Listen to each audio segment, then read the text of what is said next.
നമസ്കാരം. Out of ഫോക്കസിലേക്ക് സ്വാഗതം. നമ്മൾ ഇന്നാദ്യം സംസാരിക്കുന്ന വിഷയം ഗസയിലൊരു വെടിനിർത്തലിൻ്റെ സാധ്യത വീണ്ടും തെളിഞ്ഞു വരുന്നു എന്നതാണ്.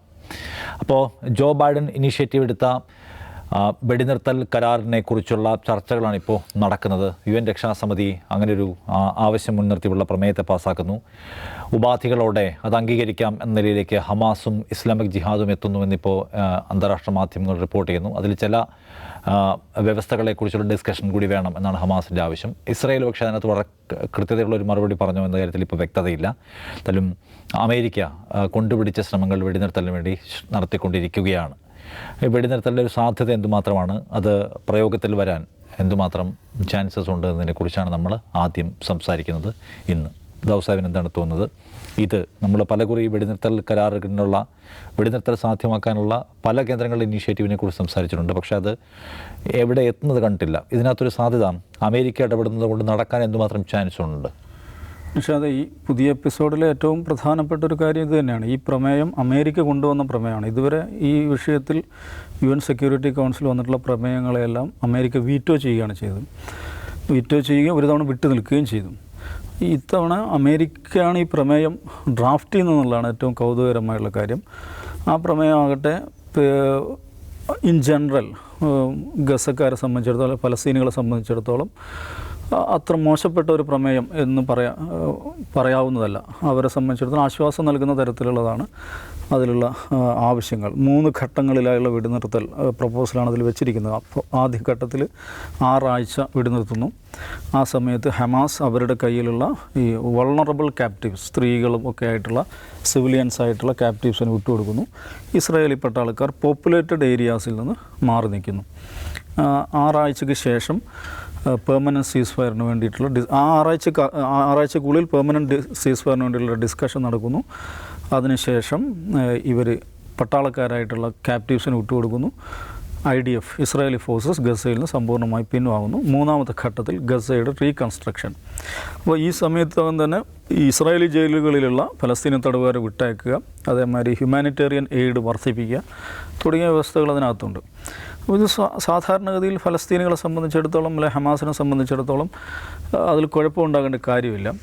പക്ഷേ അതിൽ ഒരു വാക്കെന്താണെന്ന് ചോദിച്ചാൽ 6 ആഴ്ചത്തെ വെടിനിർത്തൽ സമയത്ത് ഇത് തുടരണമോ എന്ന്, പെർമനൻറ്റ് സീസ് ഫയറിലേക്ക് പോകണമോ എന്നുള്ളതിനെ കുറിച്ചിട്ടുള്ള ഡിസ്കഷൻ അപ്പം നടക്കുമോ എന്നൊരു വാചകം അതിലുണ്ട്. അപ്പോൾ അതിലൊരു ട്രാപ്പ് ഒളിഞ്ഞിരിപ്പുണ്ടോ എന്ന് ഹമാസ് ഭയക്കുന്നുണ്ട്. കാരണം കുറേ അധികം തടവുകാരെ വിട്ടയച്ചതിന് ശേഷം ഇസ്രായേൽ വീണ്ടും ആക്രമണം ശക്തിപ്പെടുത്തിയേക്കാം എന്നവർ സംശയിക്കുന്നു. അതുകൊണ്ടൊരു പെർമനൻറ്റ് കമ്മിറ്റ്മെൻറ്റ് ഈ വിഷയത്തിൽ ഒരു റിട്ടൺ കമ്മിറ്റ്മെൻറ്റ് ഈ വിഷയത്തിൽ ഇസ്രായേലിൻ്റെ ഭാഗത്തു നിന്ന് ഉണ്ടാകണം എന്നൊരു സംഗതിയാണ് ഹമാസിൻ്റെ വൃത്തങ്ങൾ ഉദ്ധരിച്ചുകൊണ്ട് BBC അൽ ജസീറയൊക്കെ റിപ്പോർട്ട് ചെയ്യുന്നത്.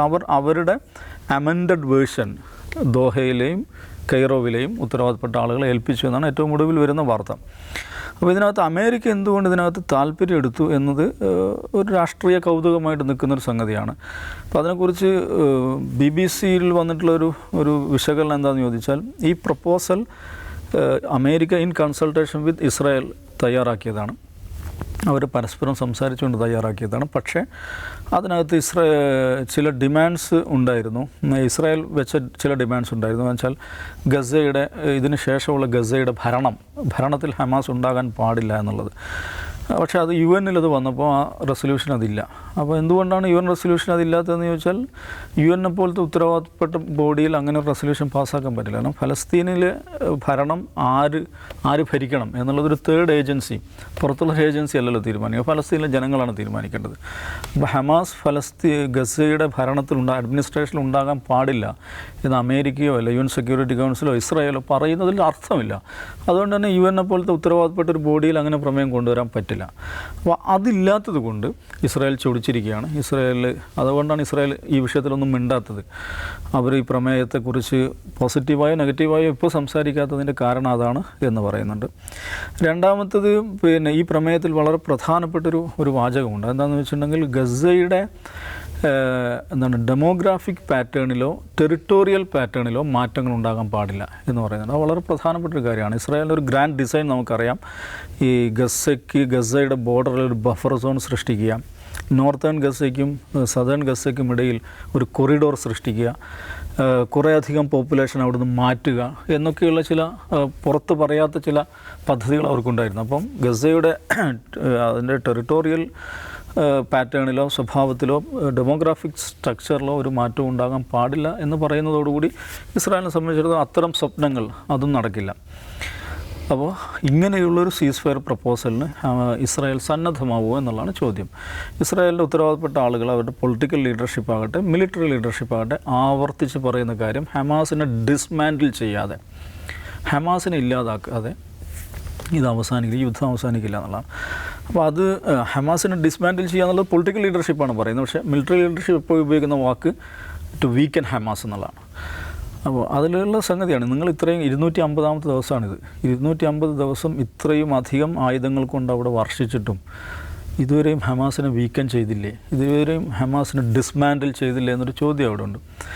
അപ്പോൾ ഇത് അതുകൊണ്ടായിരിക്കാം ഒരാഴ്ച മുമ്പാണ് അവിടുത്തെ പ്രസിഡൻറ്റിൻ്റെ നാഷണൽ സെക്യൂരിറ്റി അഡ്വൈസർ പ്രസ്താവന നടത്തുന്നുണ്ട്, ഈ യുദ്ധം 2024 മുഴുവൻ ഉണ്ടാകും എന്ന് പറയുന്നുണ്ട്.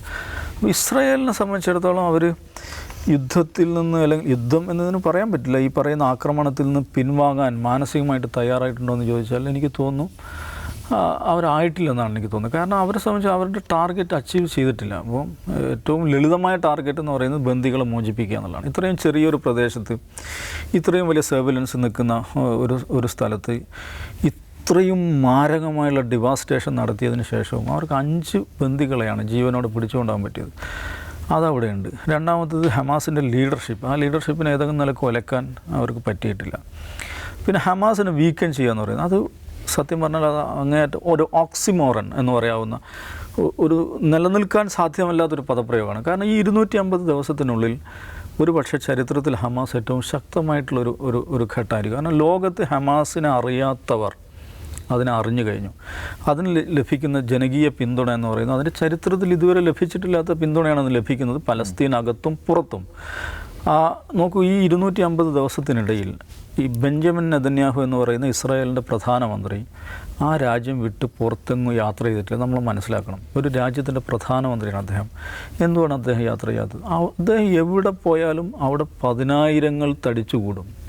ബേബി കില്ലർ ബീബി എന്ന് പറഞ്ഞ് 10,000കണക്കിന് മനുഷ്യർ അദ്ദേഹത്തിനെതിരെ ആക്രോശിക്കുവാൻ, അട്ടഹസിക്കുവാൻ, മുദ്രാവാക്യം മുഴക്കുവാൻ അവിടെ ഉണ്ടാകും. ഏതെങ്കിലും ഒരു രാജ്യത്തിന് അദ്ദേഹത്തെ അതിഥിയായി ക്ഷണിക്കാൻ പറ്റില്ല. ഒന്നാലോചിച്ച് നോക്കൂ, അദ്ദേഹത്തെ അതിഥിയായി ക്ഷണിക്കുന്ന ഒരു രാജ്യത്തെ സംബന്ധിച്ച് ആ രാജ്യത്തിൻ്റെ സോഫ്റ്റ് പവർ, അവരുടെ ഇമേജിലുണ്ടാകുന്ന പ്രശ്നം എന്തായിരിക്കും? പക്ഷേ ഈ 250 ദിവസത്തിനുള്ളിൽ ഹമാസിൻ്റെ നേതാക്കൾ അവർ കൈറോയിൽ പോകുന്നുണ്ട്, ടെഹ്റാനിൽ പോകുന്നുണ്ട്, ഇസ്താംബുളിൽ പോകുന്നുണ്ട്, ബീജിങ്ങിൽ പോകുന്നുണ്ട്, മോസ്കോയിൽ പോകുന്നുണ്ട്. ലോകത്ത് ചെറുപ്പക്കാർക്കിടയിൽ അവർ വലിയ തോതിൽ സ്വീകരിക്കപ്പെടുന്നുണ്ട്. അവർ നടത്തിക്കൊണ്ടിരിക്കുന്ന പോരാട്ടം ലോകത്ത് ഒരുപാട് മനുഷ്യരെ ആവേശം കൊള്ളിക്കുന്നുണ്ട്. അപ്പോൾ ഒരു സംഘടനയെ വീക്കൻ ചെയ്യുക എന്ന് പറഞ്ഞാൽ എന്താണ്? അത് വളരെ പ്രധാനപ്പെട്ട ഒരു കാര്യമാണ്. ഒരു സംഘടനയെ വീക്കൻ ചെയ്യുക എന്ന് പറഞ്ഞാൽ ആ സംഘടനയ്ക്കുള്ള പിന്തുണ ഇല്ലാതാക്കുക എന്നുള്ളതാണ്. അത് നടന്നിട്ടില്ല എന്ന് മാത്രമല്ല, അത് 10 മടങ്ങ് വർദ്ധിക്കുകയാണ് ചെയ്തത്. ഇനിയും പലസ്തീൻ ടെറിട്ടറി എടുക്കുക, ഹമാസ് പിരിച്ചുവിട്ടെന്ന് വിചാരിക്കുക, ആ സംഘടന ഇന്ന് വൈകുന്നേരം പിരിച്ചുവിടുകയെന്ന് വിചാരിക്കുക. പക്ഷേ നോക്കൂ, ഹമാസിനേക്കാൾ തീവ്രമായി ഇസ്രായേലിനെതിരെ പോരാടാൻ സ്വയം സന്നദ്ധരായി വരുന്ന ലക്ഷക്കണക്കിന് യുവാക്കൾ അവിടെ ഉണ്ടാകും. കാരണം അവർ കണ്ടു കഴിഞ്ഞു എന്താണ് ഇസ്രായേൽ ചെയ്തത്. അവിടെ ഏതെങ്കിലും ഒരു ബന്ധുവിനെ നഷ്ടപ്പെടാത്ത, ഏതെങ്കിലും ഒരു പ്രോപ്പർട്ടി നഷ്ടപ്പെടാത്ത, ഏതെങ്കിലും നിലക്ക് വേദന അനുഭവിക്കാത്ത ഒരു മനുഷ്യൻ അവിടെയില്ല. ഇവർ വെറുതെ ഇരിക്കുമെന്നാണ് വിചാരിക്കുന്നത്. ഞാൻ ഹമാസ് ഇല്ലെന്ന് വിചാരിക്കുക, ഹമാസ് അവരുടെ പരിപാടി നിർത്തി ആഫീസ് പൂട്ടി പോകുകയാണെന്ന് വിചാരിക്കുക. ഈ മനുഷ്യരെന്താവും?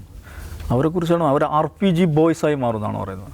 റോക്കറ്റ് പ്രൊപ്പൽ ഗ്രനേഡുകളായി ഈ ചെറുപ്പക്കാർ മാറുമെന്നാണ് പറയുന്നത്. അപ്പോൾ ആ നിലക്കുള്ള ഒരു 5 തലമുറക്കുള്ള ഹമാസ് റിക്രൂട്ടേഴ്സിനെയാണ് ഇസ്രായേൽ ഈ 250 ദിവസം കൊണ്ട് സൃഷ്ടിച്ചിട്ടുള്ളത്. അപ്പോൾ ബുദ്ധിപരമായി നോക്കിയാൽ ഇവർ ഹമാസിനെ ദുർബലമാക്കുകയല്ല, ഹമാസിനെ ഡിസ്മാൻഡിൽ ചെയ്യുന്ന കാര്യം പോട്ടെ, ഹമാസിനെ ശക്തിപ്പെടുത്തുകയാണ് അവർ ഡിപ്ലോമാറ്റിക്കലി ഹമാസിനെ ശക്തിപ്പെടുത്തി, പൊളിറ്റിക്കലി ഹമാസിനെ ശക്തിപ്പെടുത്തി, പബ്ലിക് ഒപ്പീനിയൻ ഹമാസിനെ ശക്തിപ്പെടുത്തി ഹമാസിൻ്റെ സപ്പോർട്ട് ബേസ് വർദ്ധിപ്പിക്കുകയാണ് ചെയ്തത് within Palestine and outside Palestine. അപ്പം ഇനി മിലിറ്ററി പെർസ്പെക്റ്റീവ് നോക്കിയാലും ഹമാസിൻ്റെ അവരുടെ ആ കമാൻഡ് സ്ട്രക്ചറോ അവരുടെ സംവിധാനങ്ങളെയോ പൂർണ്ണമായി ഇല്ലാതാക്കി എന്ന് പറയാൻ പറ്റില്ല. മാത്രമല്ല അടുത്ത ദിവസങ്ങളിൽ വന്ന ചില പഠനങ്ങൾ പറയുന്നത് ഹമാസിൻ്റെ ക്യാപ്പബിലിറ്റീസ് 70% അല്ലെങ്കിൽ 80% ഇപ്പോഴും അതേപടി നിലനിൽക്കുന്നതാണ്.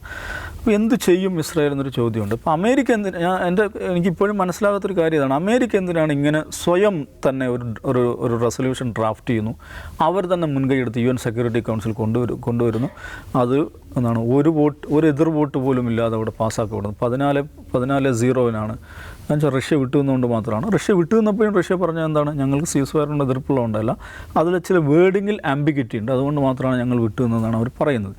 അപ്പോൾ ഇങ്ങനെ എന്തുകൊണ്ട് അമേരിക്ക ഇങ്ങനെ ഒരു സ്റ്റെപ്പ് എടുത്തു എന്നുള്ളത് സത്യം പറഞ്ഞാൽ എനിക്ക് മനസ്സിലാവുന്നില്ല. ജോ ബൈഡൻ അദ്ദേഹത്തിൻ്റെ ഇലക്ഷൻ സീസണിലാണുള്ളത്. ആ രാജ്യത്തിനും അദ്ദേഹത്തിന് തന്നെ ഉണ്ടായിട്ടുള്ള ഒരു ഇമേജിൻ്റെ പ്രതിച്ഛായ പ്രശ്നമുണ്ട്. അത് മറികടക്കാനാണെന്ന് അറിയില്ല. ഇനി അതല്ല ഇസ്രായേലിനെ ഈ കുരുക്കിൽ നിന്ന് രക്ഷിക്കാനുള്ള ഒരു ഉപായം എന്നുള്ള നിലക്കാണോ എന്നത് മനസ്സിലാവുന്നില്ല. എന്ത് സംഭവിക്കുന്നുള്ളത് ശരി കാത്തിരിക്കാനേ വേണം. രാജ്മിസ് തോന്നി ഇതിനകത്തിപ്പം അമേരിക്ക ഇനീഷ്യേറ്റീവ് എടുക്കുന്നു, ഹമാസിനൊക്കെ ഇത് അംഗീകരിക്കാം എന്നതിൻ്റെ വക്കീലൊക്കെ എത്തിയിരിക്കുന്നു. ഇസ്രായേലിൻ്റെ ഒരു സങ്കീർണത എന്താണ് ഈ വെടിനിർത്തലിലേക്ക് പോകാൻ കഴിയാത്ത വിധമുള്ള? യുദ്ധം തുടങ്ങാൻ എളുപ്പമാണല്ലോ, നിർത്താനാണ് പാട്. അത് തന്നെയാണ് ഇസ്രായേലിനെ സംബന്ധിച്ചുള്ള പ്രശ്നം. ഞാൻ ആദ്യം നോക്കിയത് ഈ സീസ്ഫയറിൻ്റെ നിർദ്ദേശങ്ങളുടെ ഹമാസിൻ്റെ പ്രതികരണം വന്ന ഉടൻ തന്നെ ഇസ്രായേൽ എന്താണ് പറയുന്നതെന്നുള്ളതാണ്. ഇപ്പോൾ ഇസ്രായേൽ ഒരു മന്ത്രി എന്ന് പറഞ്ഞത് ഹമാസ് ആ നിർദ്ദേശങ്ങൾ തള്ളിയെന്നാണ്. അങ്ങനെ ഇസ്രായേലൊരു മന്ത്രി പറയണമെങ്കിൽ അതിലൊരു പ്രശ്നമുണ്ട്. ഒന്ന്, ഈ ബെന്യാമിൻ നെതന്യാഹു ഇങ്ങനെയൊരു വെടിനിർത്തൽ ആഗ്രഹിക്കുന്നില്ല എന്ന് നമുക്കറിയാം. ഇനി വെടിനിർത്തൽ ആഗ്രഹിക്കാതെ എങ്ങനെ ബന്ദികളെ തിരികെ കൊണ്ടുവരും? ഞാൻ വെടിനിർത്തലിന് സന്നദ്ധനായിരുന്നില്ല, യുദ്ധം നിർത്തേണ്ടി വന്ന് മറ്റ് ചില സാഹചര്യങ്ങളിലാണെന്ന് പറയേണ്ടി വരുമ്പോൾ അമേരിക്കയുടെ ഒരു സമ്മർദ്ദം ഞങ്ങളുടെ മേൽ വന്നു, ഞങ്ങൾ ആ വെടിനിർത്തലിലേക്ക് പോവുകയാണ് എന്നൊരു തോന്നൽ ഇസ്രായേലിനകത്തും പൊതുവെ അന്താരാഷ്ട്ര സമൂഹത്തിൽ ഉണ്ടാക്കിയാൽ അത് പറ്റും. അങ്ങനെ ഒരു വെടിനിർത്തൽ ഇസ്രായേൽ ആഗ്രഹിക്കുന്നില്ല, ഇസ്രായേലിൻ്റെ വാർ ക്യാബിനറ്റ് ആഗ്രഹിക്കുന്നില്ല, ഇസ്രായേലിൻ്റെ എസ്റ്റാബ്ലിഷ്മെൻറ്റ് ആഗ്രഹിക്കുന്നില്ല. അതുകൊണ്ടാണ് ദാവൂസേ പറഞ്ഞല്ലോ, 2 ആഴ്ച മുമ്പാണ് അവരുടെ സുരക്ഷാ ഉപദേഷ്ടാവ് പറഞ്ഞത് ഇത് 2024 മുഴുവൻ നീണ്ടു നിൽക്കുന്ന യുദ്ധമായിരിക്കുമെന്ന്. അത് അവർ പ്ലാൻഡാണ്. എത്ര നാൾ നീണ്ടു നിൽക്കുന്നതിനെക്കുറിച്ച് അവർക്ക് പ്ലാനുണ്ട്. അപ്പോൾ അമേരിക്ക എന്തുകൊണ്ട് ഇപ്പോൾ എത്ര റെസൊല്യൂഷനാണ് അമേരിക്ക വീറ്റോ ചെയ്തതെന്ന് നമുക്കറിയാം. ഈ യുദ്ധം തുടങ്ങിയതിന് ശേഷം അമേരിക്ക തന്നെ ഒരു വെടിനിർത്തൽ റെസൊല്യൂഷനുമായിട്ട് മുന്നോട്ട് വരുന്നതിൻ്റെ ഉദ്ദേശം, ഒന്ന്, ജോ ബൈഡനെ സംബന്ധിച്ച് വരാൻ പോകുന്ന തെരഞ്ഞെടുപ്പിൽ ഞാൻ സമാധാനത്തിൻ്റെ പതാക പിടിച്ച ഒരാളാണ്, അവിടെ വെടിനിർത്തലിന് ശ്രമിച്ച ആളാണ്, ഹമാസ് സമ്മതിച്ചില്ല എന്ന് പറയാം.